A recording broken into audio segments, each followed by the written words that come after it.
the issue is you need something to make something out of it. And when you start with nothing, you're going to be pushing a lot longer in order to get to where you want. Hello everyone, my name is Celerity, and this is 10-minute talks where I record for 10 minutes and post whatever is usable. I feel like it's no secret that everyone who's like really popped off in the VTuber space has some kind of history, and not meaning to come off as a true crime drama, I more mean to say that they have some history in content creation, whether it be months or years, whether it be building up the same channel and switching and rebranding, or be a vent channel that was not necessarily meant to grow out.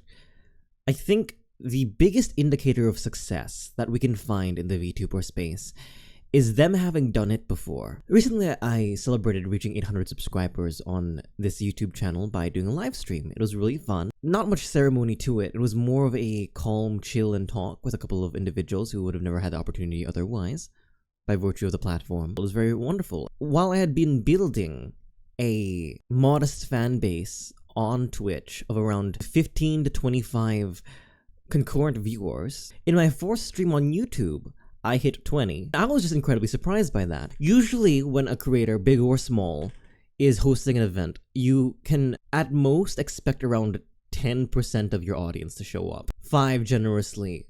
So I was expecting around 4 people, plus whomever might be coming in for my Twitch stream, and for it to reach that number, I was incredibly surprised. But I mean, it didn't come from nothing, right? I've built up a community of around 800 people over the course of 3 months, and before that, grew out a community of nearly 1,000 people over the course of 2 years.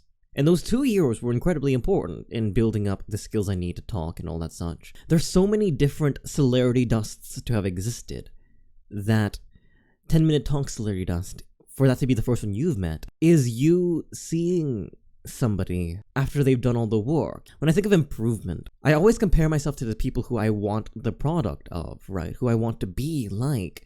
And I'm excited and discouraged when my work doesn't measure up. Some people might just be gifted. Some people will start creating this year and then surpass me incredibly. I don't want to say that it is required that you put the work in before you see any kind of growth or betterment, but we're definitely looking at people often right before their finished products, if not finished products already.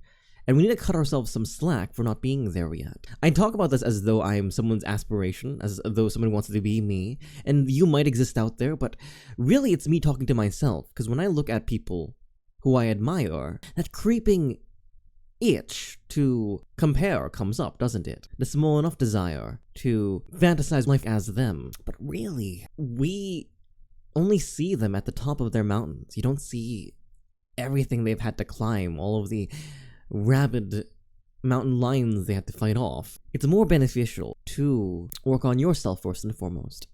And that's the issue with a lot of VTubing advice, I find. A lot of VTubing advice is simply self-help advice. And people are looking at that and eschewing it because they don't want to be a better person. They want to get views. They want to get looked at. They want to know what actionable little settings to flip in order to be viral. And good editing, all the good editing in the world, all of the correct settings, all of the advertisement and all the like is not going to help if you are not developed as a person. And you don't have to be fully developed when you start creating, but by virtue of creating, you are going to develop more as a person. Over these past 2 years, I've had 2 activities, behaviors to orbit to slowly improve on, to be mindful of. That would be my streaming on Twitch for 2 years, and then video making on this channel for just about 3 months. And in both of those cases, the dedication required to be there and continue,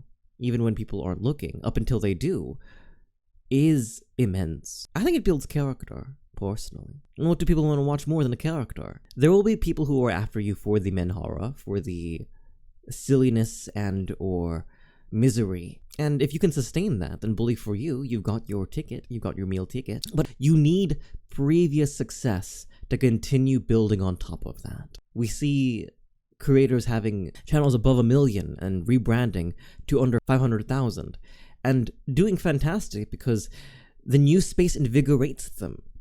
It demands different things of them. And by meeting those demands, with the character they've built over years of content creation. That's the reason why many auditions don't look at new unseen talents. It's because we've got to prove ourselves. And you don't need to prove yourself to anyone but yourself when it comes to worthiness. By virtue of existing, you're worthy in the space. But the further away you put your success from your personal point of view, the harder we have to work towards being amenable. As it stands right now, lots of people haven't reached a success that is notable to outsiders yet, or to people who are looking at us. And that is not to say you're cooked. Give up. You've already got successes, and building on top of those are going to be even easier. Ding ding ding, 10 minutes.